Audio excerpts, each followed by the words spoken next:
welcome back to the channel, and today we've got a 2021 Lexus UX 250h Sport. So let's crack on with this video. So this particular car we're in today, as I mentioned, is a 2021 Lexus UX, and for anybody who doesn't know, the Lexus UX is the smallest vehicle that they currently offer here in the UK. It rides on the TNGA Toyota platform, which shares the routes with the likes of the Toyota Yaris, Toyota Prius, cars like that. It uses a 2-litre 4-cylinder petrol engine combined with a battery pack to give you that hybrid kind of battery driving, and all the power goes through a CVT transmission. Being a kind of quasi SUV, there is an option for a 4-wheel drive version, which is a second motor on the rear axle, which gives you about 7 brake horsepower and 55 Nm of torque.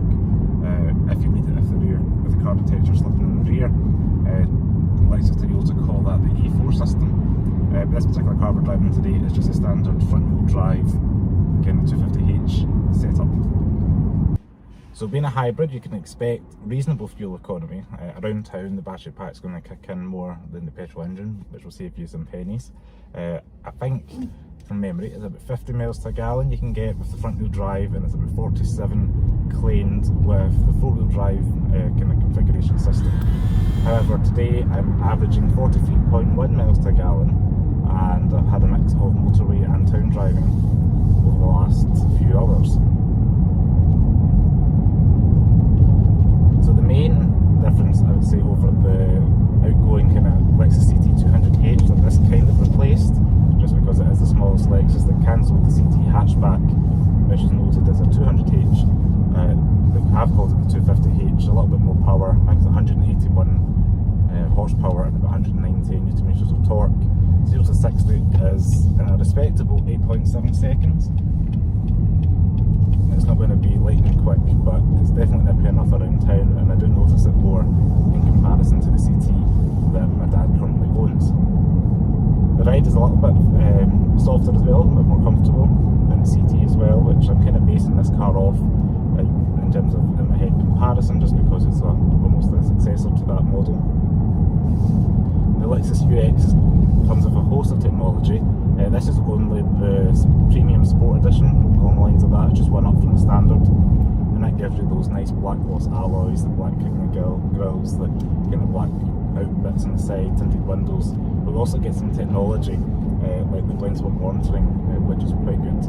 This car also comes with radar cruise control and climate control and sat-nav as standard across all UX cars. So that's quite good, just because I remember the days you hardly got sat-nav or cruise control, never mind radar cruise control, which gives you the ability to slow down the car.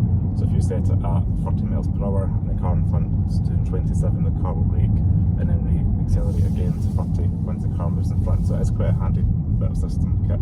So we're getting to a bit of a national speed limit, put the foot down. I can't hear the CVT whine that much, especially in comparison again to previous Lexus models that disguise that CTV whine a little bit.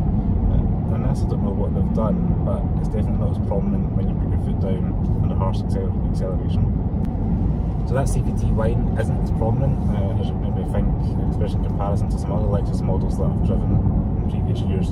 When you put the foot down, you're not hearing the hard kind of gearing that's maybe screaming at you like it sounds like it's in first gear when you're doing 40 miles per hour.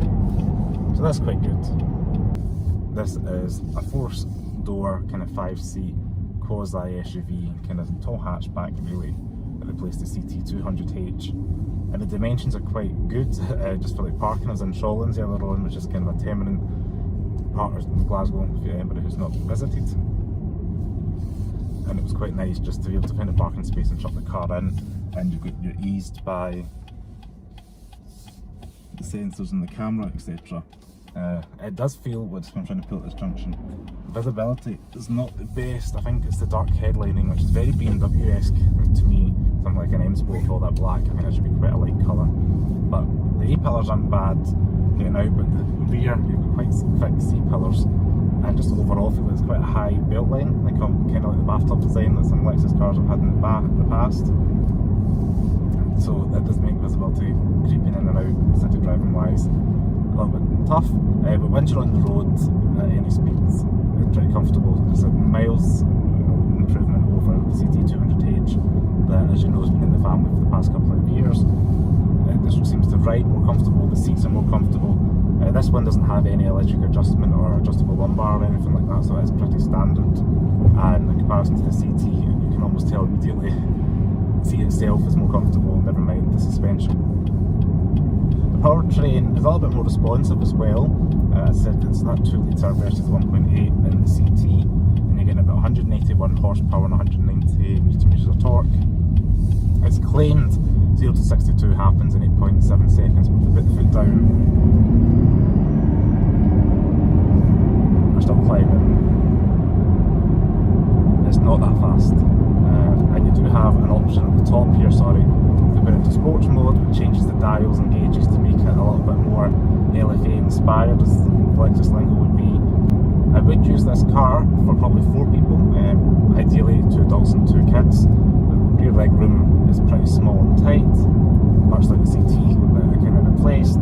Boot space is about 320 litres, which again drags behind, I think, the 470 litres of the X2, and I think it was 402, 405 litres of the Audi Q2, which is a smaller vehicle than this.